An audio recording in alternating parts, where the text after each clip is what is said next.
Welcome back to the final part of this video series. In part 3, we generated the student's t-distribution, like this.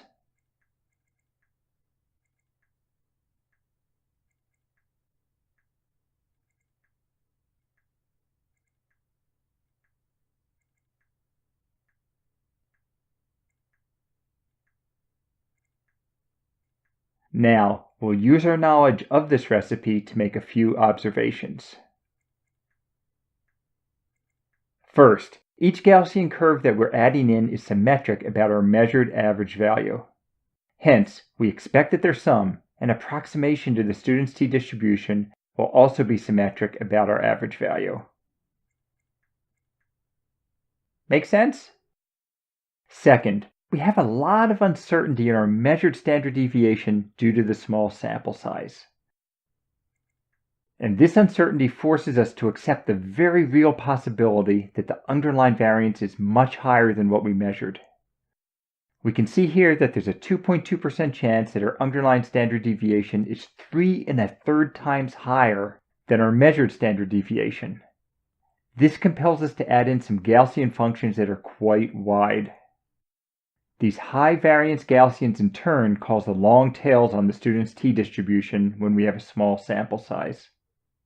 Third, our measured standard deviation can have a huge effect on the student's t-distribution that we create, and this makes sense.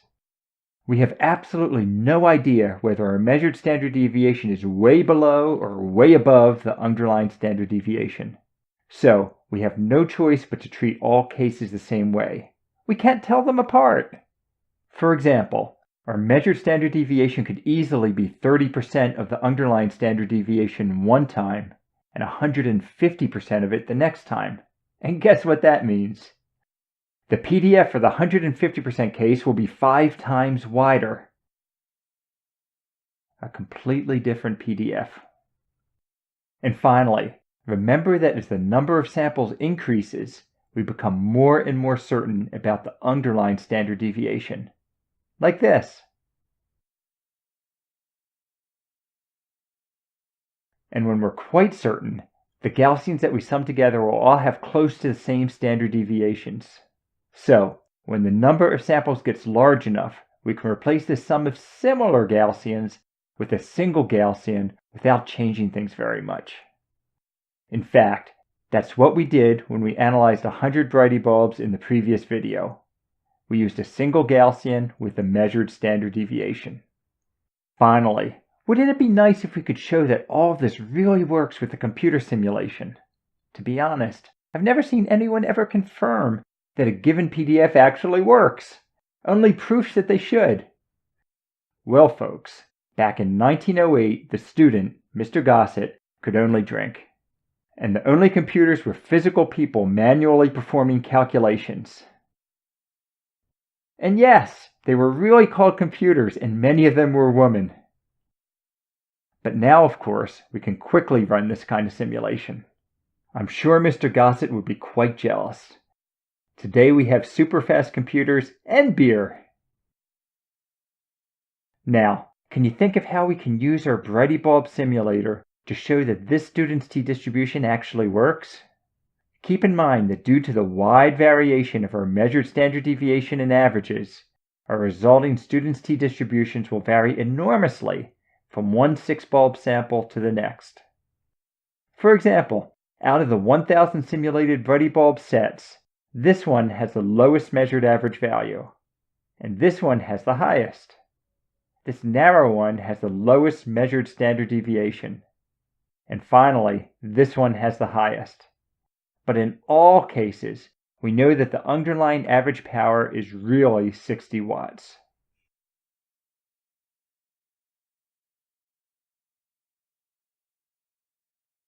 And notice how the 60 watts falls in very different parts of each distribution.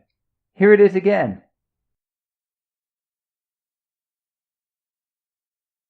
So, how do we show that all of these distributions are correct when they can be so different each time? What can we do? This is not a trivial question, and I've never seen it directly addressed before. So try thinking of simpler cases, like the one in my first video. In that case, the Gaussian PDF would change each time we measured a different set of bulbs. We would get extreme cases, just like here.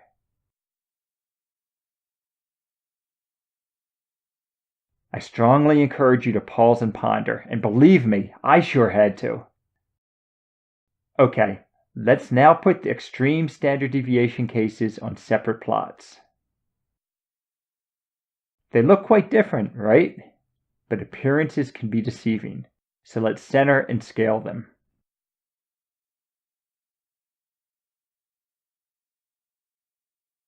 Here's that synchronized metamorphosis again.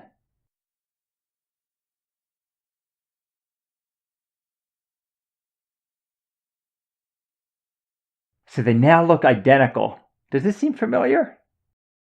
Remember how we compared the distribution of standard deviations when the underlying standard deviations were different, like this? These two cases are quite similar. So, just like that case, we'll find that the corresponding parts of our two distributions have the same area. Also note that we're showing 3 measured standard deviations around the mean for each. Obviously, that covers a much larger range of powers for the high measured standard deviation case compared to the low deviation case. For example, let's look at the areas from 1.4 to 1.6 measured standard deviations away from the mean.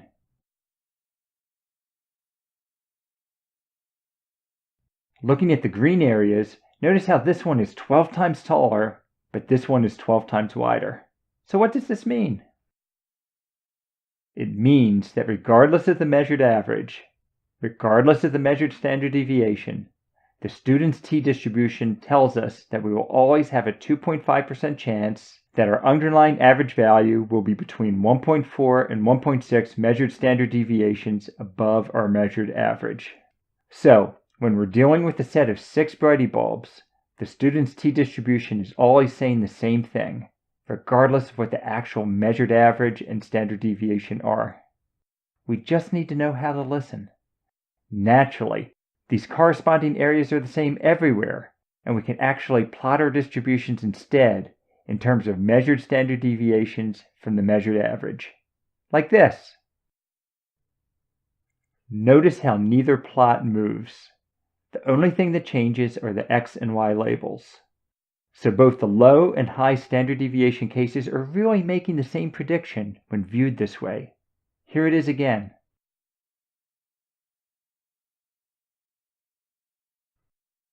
So, let's see how to use this idea. We'll use our Brighty bulb generator to reproduce our first set of 6 Brighty bulbs. This gives us the following student's t-distribution. So this distribution is showing the PDF of our underlying average power. In this case, our true underlying power is 60 watts, since we're using that average power to create our simulated Brighty bulbs. But our measured average power is only 55.3 watts, and our measured standard deviation is 8.1 watts. This means that the true underlying average of 60 watts is 4.7 watts, or 4.7 divided by 8.1, or 0.58 measured standard deviations above the measured mean. Here is its contribution to our final histogram. On this portion of the distribution, it's so small because we have to leave room for 999 more 6-bulb samples. So this bin is where our underlying 60-watt average fell on our normalized 6-bulb distribution this time. Let's now run all 1,000 Brighty bulb sets in the same manner and see how things line up. Here goes.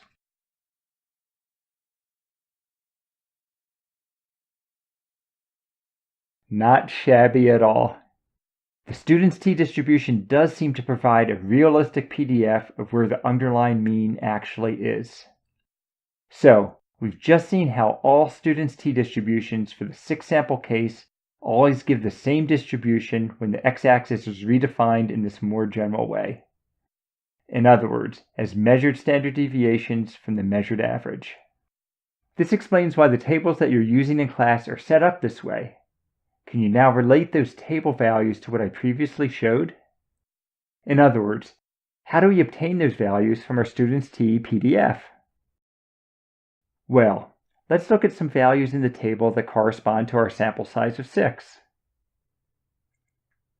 For reasons I won't get into here, this means that there are 6 minus 1, or 5 degrees of freedom. The numbers here are given in units of measured standard deviation. For example, this column here tells us that the probability that our true underlying average is more than 2.6 measured standard deviations from the measured mean is 5%. This is called a two-sided table because it includes the extreme probabilities on both sides of the distribution, like this.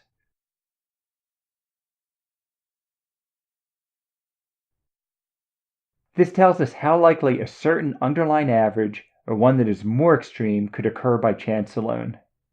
Since things are symmetric, this means a 2.5% chance that the underlying average is more than 2.6 standard deviations below the measured mean, plus the same chance that the underlying average is more than 2.6 standard deviations above the measured mean.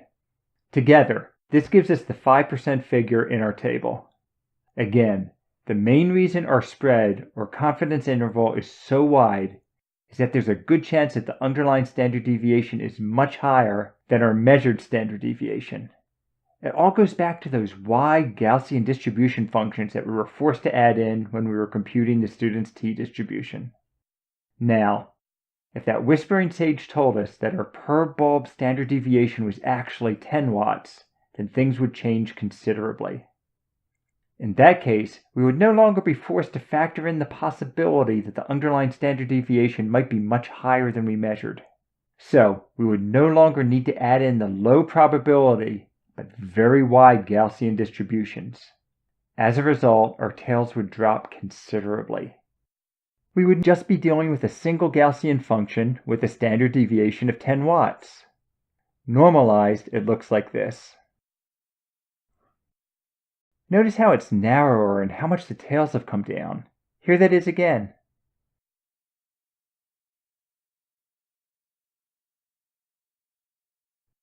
As a result, we would simply use the table for Gaussian functions, and our 95% confidence interval reduces from about 2.5 to about 2 standard deviations, and the far end tails really go down. Now, any claim outside of this narrower range, anything in our green zone, will be suspect. We're clearly quite a bit more certain about our underlying average power in this case. And to be clear, here are the two curves on top of each other. So, that was a lot. Perhaps you're now feeling a few standard deviations off yourself. Perhaps you're even ready for a drink. But let's take a moment to recap what we did. Hopefully it will all come back as we recap the highlights. First, we derived a way to approximate the student's t-distribution for the 6-sample case when we measure a certain average and variance. We started with the PDF of our measured standard deviations. This quantifies our uncertainty in our measured standard deviation. We then broke this PDF down into distinct chunks. Roughly, each chunk provided a probability that our measured standard deviation was a certain percentage of the underlying standard deviation. With that, we then computed the implied underlying standard deviation for each chunk. As a result, each chunk then corresponded to a weighted Gaussian with that underlying standard deviation. All of these, of course, were centered on our measured average. We then saw that their sum nicely approximated the official student's t-distribution. With this foundation, we then proceeded to do a few other things. First, we highlighted some properties of the student's t-distribution. Then, we showed through simulation that this distribution in fact works. Even though we got a different distribution for every set of 6 samples, we found that these distributions were identical when viewed as measured standard deviations from the measured average. We then simulated 1,000 sets of 6 samples, and found that our underlying 60-watt average landed on the various points of the standardized PDF just about the predicted number of times. Finally, we related the student's t-distribution to the values given in the tables and saw how a small sample size contributes to a lot of uncertainty. Uncertainty due to the uncertainty in our uncertainty. Uncertainty about our underlying variance and standard deviation. Congratulations! This is arguably my most advanced video. Please leave comments and questions and check out my other math and physics from the gut videos. And please, don't forget to like this if it helped reduce your uncertainty about uncertainty.